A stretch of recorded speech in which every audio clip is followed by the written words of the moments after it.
This is my story of how I intend on saving my dad's life. If you would like to help, please follow the links to artworks that are for sale so I can help fund surgery and equipment my dad needs to want to survive. So about a year and a half ago, my dad had a stroke. He was paralysed down his right side, and that was really traumatic. He wasn't expected to live, and he was taken off life support a few times, but you know, my dad's a fighter. He's also very fit and healthy, and he pulled through. So we've got a year and a half later, and he's still here with us, which is awesome because, you know, he's an amazing guy. Cognitively, he has come back to us, which is really amazing.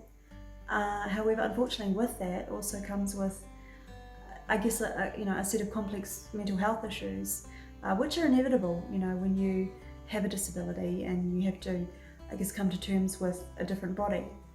And you don't sort of get a lot of guidance or support around, you know, how to grieve and how to cope with those sort of changes that happen within your body.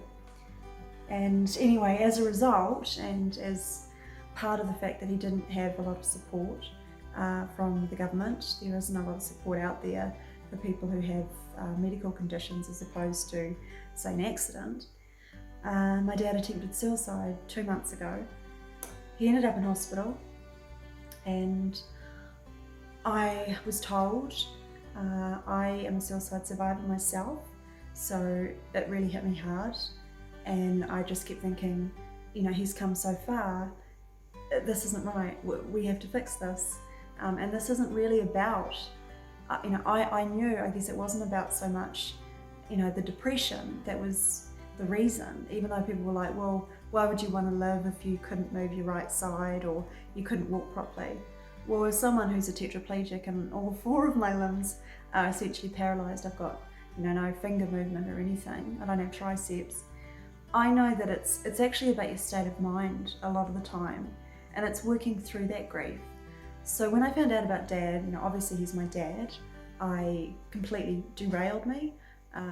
I actually had a breakdown myself. I couldn't eat, I couldn't drink, and I actually ended up at the my own doctor's in a terrible state. So I was actually under the care of the mental health team as well, ironically.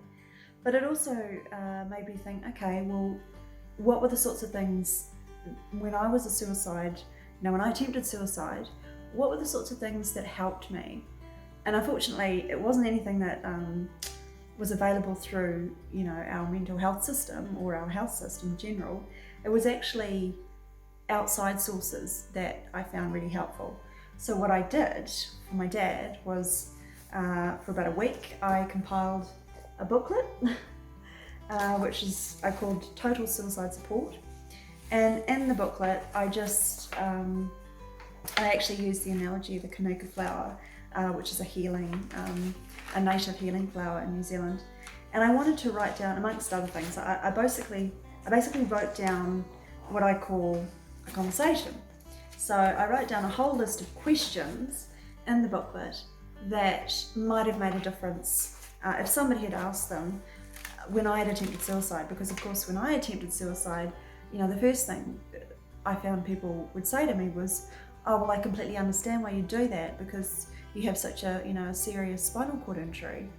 But all my suicide attempts had nothing to do with my injury. They were all about my environment and my lack of coping skills. So I sort of said, okay, well, you know, what if we asked my dad questions such as, you know, are you, first of all, just starting off with, are you able to tell me what makes you happy? You know, what things do you find pleasurable? And then, you know, looking at what makes you unhappy. How are your energy levels? How's your fatigue? Are you sleeping well? Because sleep was a big problem for me. Are you coping financially? Because that can be a huge thing when you have a disability. You might lose your job and your income can go down. And that can be a huge stressor, which also prompts a lot of suicidal ideations. Do you feel your home environment is accessible enough for you? So can you get round? Are you mobile? Do you have a sense of, you know, that you feel like you're part of the community? Have you got the supports? And also, can you think of any equipment or devices that might help you? And even though people probably don't have a great understanding of what's out there, they might know, well, yeah, I wouldn't mind being able to get from A to B, or I wouldn't mind being able to get into the water from the beach. And there are things that can help with that. So it was sort of going through this list, and luckily my sister, who's a psychologist, she went through the list with him, and we were able to get a better understanding of, you know, what supports that we could put in place for Dad to make him want to live. So to increase his quality of life to the point where, yeah, you know, he'd want to be around. Because currently, you know, I guess in a way I can see why he would want, you know, to not be around when you are stuck in an armchair for most of the day, and you don't have that sense of autonomy at all. You know, all of that was taken away. I want to give that back to him, and I do feel like with this exhibition it's possible. So that's what I'm hoping. So I remember saying to Dad, after I had botched neck surgery about 5 years ago, you know, he was like, oh, are you still painting? And I said, no, I can't paint anymore because I don't have triceps and I have really limited wrist function. So, you know, at that time, I just didn't think it would be a possibility. However, I've since learned that we're really adaptable creatures, and you don't need perfect arms or the perfect body to create artwork. You need desire, and you need, I guess, the will to do it. And that's what I did. So I set myself a challenge, and I thought, what would really show my dad that anything is possible? And I thought, you know what? Getting a big canvas and doing a great big painting. So that's how it all started. It was a challenge that I set, and I wanted to prove to him that, number one, I was wrong and I could paint again, which is something I really enjoy doing. And number two, that anything was possible. And I'm hoping that he'll see that through these artworks.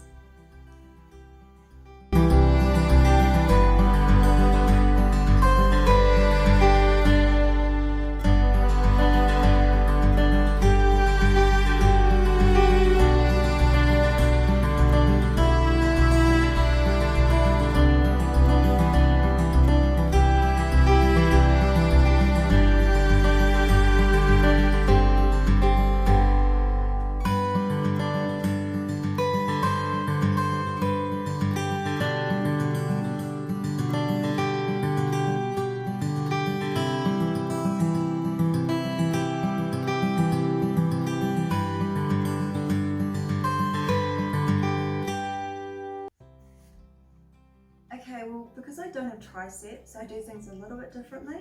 So I'm just going to show you guys quickly how I do paint. For this one, if I've got like something in particular that I need to work on, so I get like a slightly smaller brush and dip it in some paint, some water, sorry, and then just put a tiny bit of paint on the brush. And I'm using gravity because obviously I can't push my arms out. So I use gravity just to make things a bit easier for some of the more finicky areas, like that. And then for the bigger areas, I use these brushes. So they're just your standard house paints. So a little bit of water. And this is I just use these test pots because they're really good little containers. So just get a little bit of paint on that, and then I can guide it with both hands like that.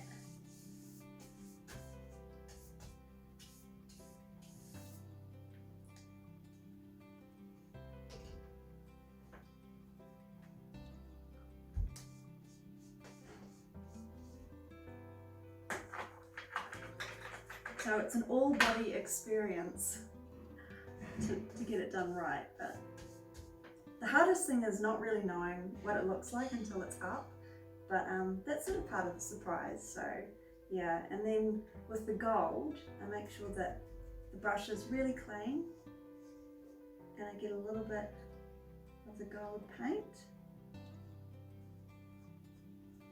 and then I just hold it like that, so you can just use the edge, and that's what I use to put the Kanzuki designs on. What would be the best outcome from all of this?